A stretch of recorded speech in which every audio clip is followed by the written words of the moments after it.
one of the nation's deadliest killers of time, intellect, money, relationships, and in some cases capitalism. This pervasive force is known to permeate all human life, strangling aspirations and desires in its sinister hold. For years, what and where it came from was a mystery. Tonight we shed some light on that mystery in hopes to find a cure for this disease plaguing humanity: procrastination.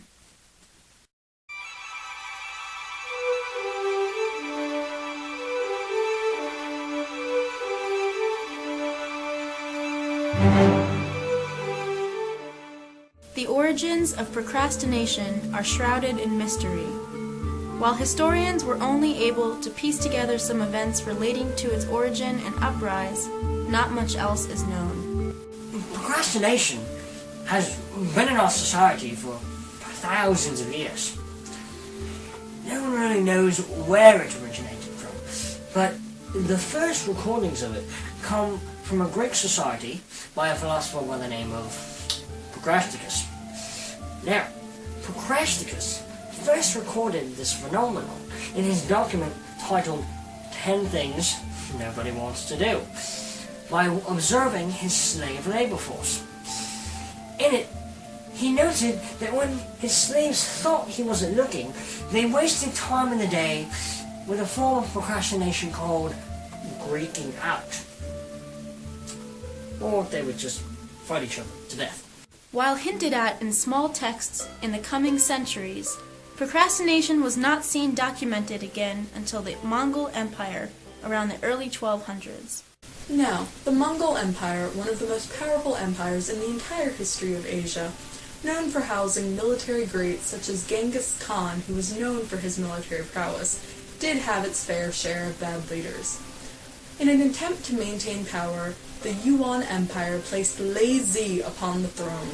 Lei Zi did not accomplish much during his time in power due to putting off any action necessary.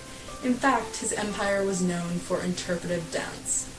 This might be why his time in power only lasted 3 weeks, making it very easy for the Ming Empire to take power from the Yuan dynasty. Due to the limited record-keeping on the subject, procrastination remained dormant from public scrutiny until the dawn of the Internet in the 1990s. With the Internet now reaching the masses, not only would the procrastination burgeon into something more serious for society, but would also be a condition of which they were self-aware.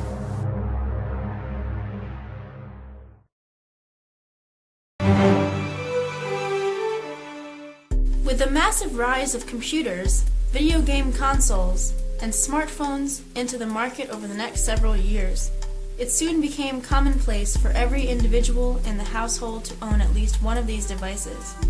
This in turn led to a decrease in productivity on all ends. Experts have crafted theories on why this rapid increase in procrastination is occurring during this generation. With the increase in electronic entertainment over the years, several theories have been formed to help explain the emergence of procrastination as a serious social phenomena in our society.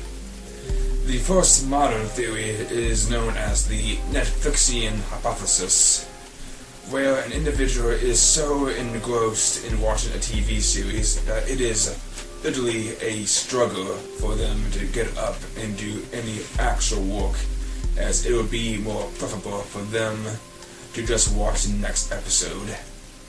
This hypothesis also applies to gamers, where the gamer in question would play another round, another battle, or another quest, depending on the nature of the video game. Another more extreme example is an individual watching YouTube videos, regardless of whether he has seen them or not. Next we have the I don't give a postulate. Oh, you can't be serious. Now this is based on the notion that the individual simply does not find value in the work needed to be done.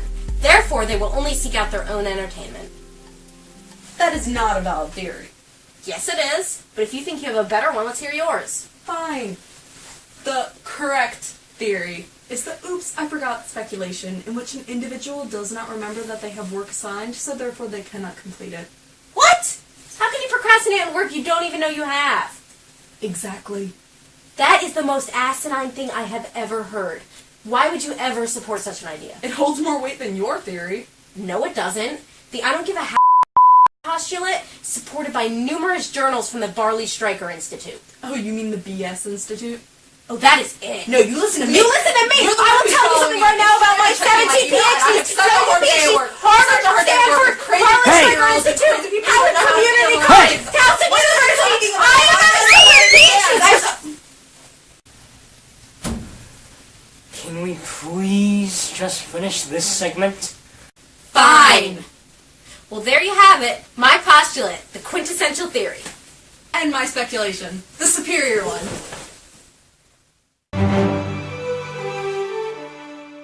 If one is to fall to the ailment of procrastination, indications that it may be present can range from minor symptoms to radical changes in the individual. Procrastination is one of those funny disorders where doctors have not been able to fully identify all of the symptoms associated with it. There are simply too many to categorize, and they can range from minor nuances to the more serious conditions. On the lighter side of things, an individual may experience an inability to pay attention, a strong feeling of apathy, frequent need to check social media and other internet sites, and the fascination with things which do not normally interest the individual.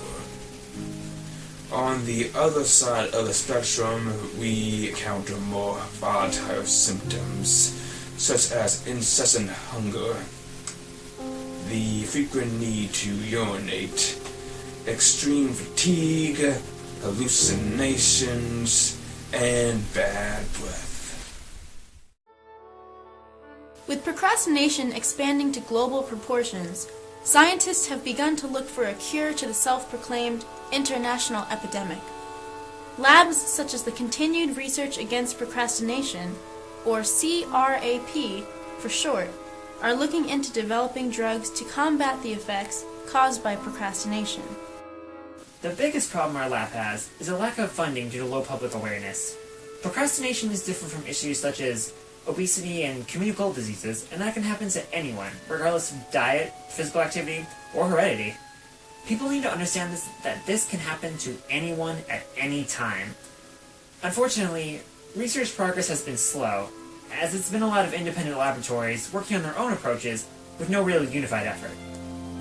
Right now, our lab is experimenting with bis-pinocolado-diboron to relax patients and increase focus and awareness. But it would be great to move on to something like crapanon or derivatives of moronic acid to help treat apathy, if more funding came in. Until then, all we can do is hope to raise awareness and pray more money comes in. With no clear end in sight, one has to wonder if this cripple to humanity will ever see its final day. It begs the question, is this disease something that can realistically be conquered, or must we simply learn to cope with it?